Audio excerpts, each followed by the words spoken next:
Hello, my name is Willow Anderson. I am the principal consultant and founder at Social Fabric Institute.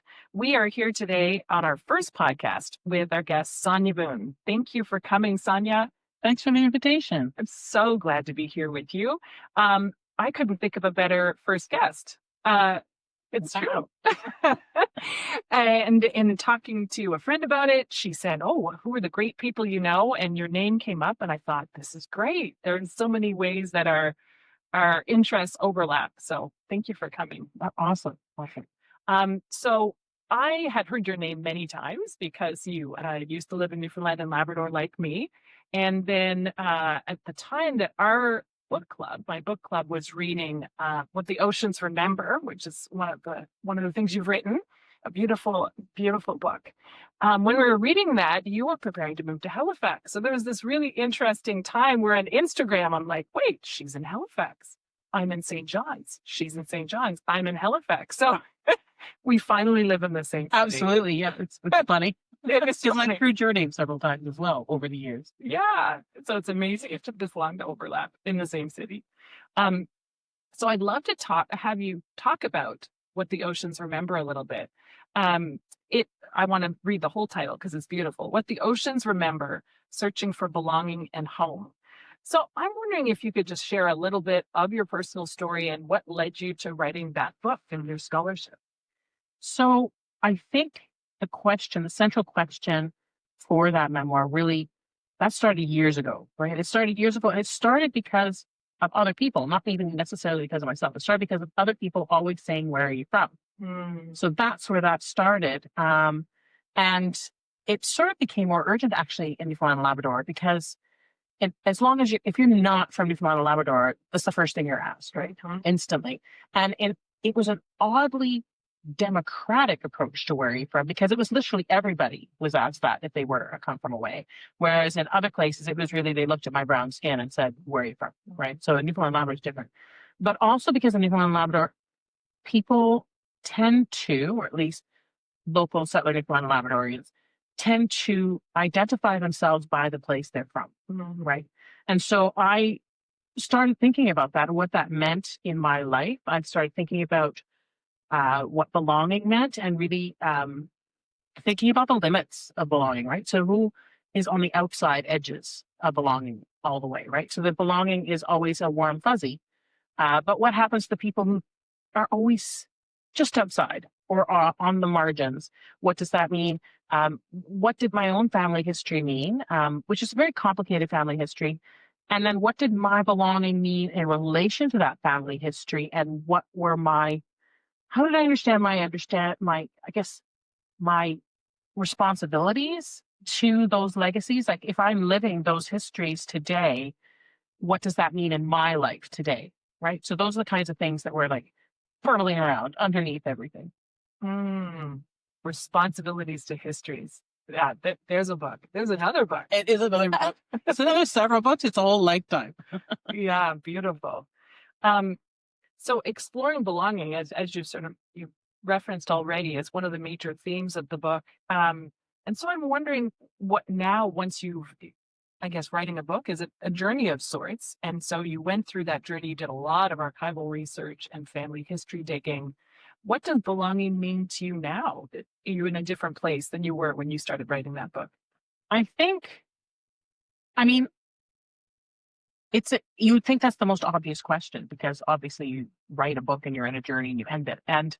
But I think belonging now for me is that it's become something that I just locate within myself, I don't feel as much the need to have a neat and tidy answer for all the people who say, "Where are you from?" Right? And just say, okay, this is who I am. And all this, I guess, tangle of threads, this is where it fits in and this is where I've emerged from, right? So that the discourse of multiculturalism, which I hung on to for a long time because it seemed to make sense of who I am, it only has these binary constructions. I don't really fit in that either, right? Because it always has hyphen, one hyphen, and on the other end of the hyphen. But what happens if the first end of the hyphen is 35 things or whatever, right?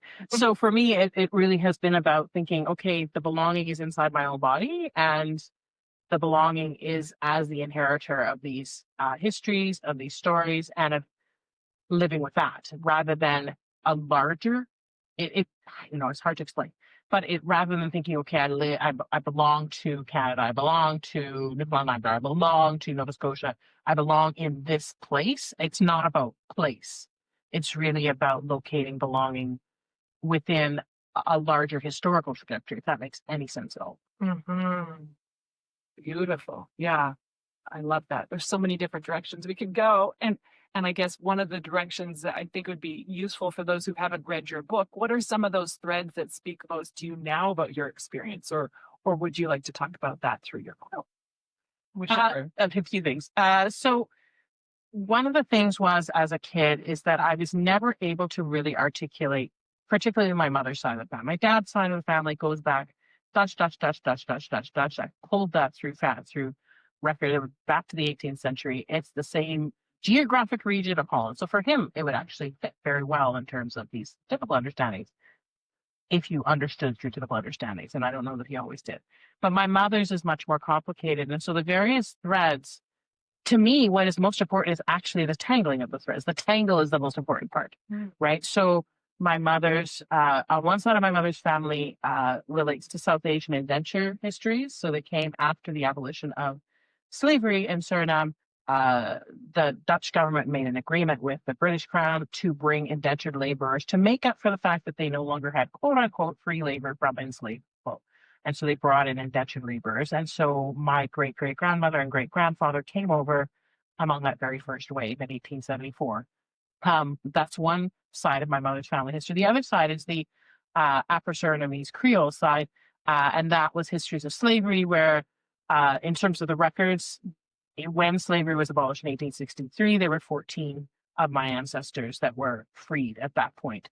And so that was a more tangly sort of history, because there's also links with European slave owners and slavers as well. And there's also the history of my great great grandmother ending up in a relationship with a Chinese formerly indentured labored man.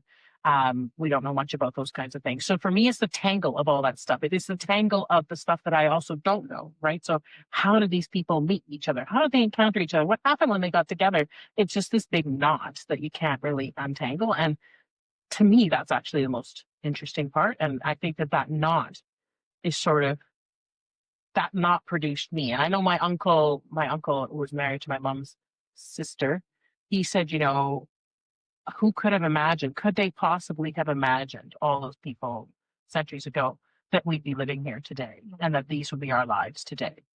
And I think it's part of that tangle. Mm, yeah, beautiful. And you finding that really important language to describe where you are and how you got here and what made you reminds me that I really admire your creativity. And I think it's one of the things that I've admired from afar, and then now in our friendship.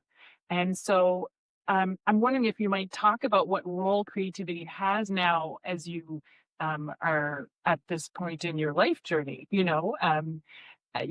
are an academic, but you're also a creative being, and you're producing creative works in addition to, I guess, scholarly activity in the past. So I'm curious if you might talk about how creativity has added to your exploration of belonging in this tangle. Well, I'll first say that my journey as an adult, actually before now, started as a musician, as a classical musician. So the creative element is central to who I understand myself to be. Even though I'm not actively playing flute anymore, like understanding myself as a musician still underpins the way I approach the world, right? So now the creativity is mostly directed towards creative writing, and sort of stitching, right? So the quilt that I'm sitting on right now, for example. And what the two interplay with one another, the writing and the stitching, they really inform one another. So I often use the projects that I work on stitching wise are often related to writing projects that I'm working on as well, because they help me process and work through ideas in different ways.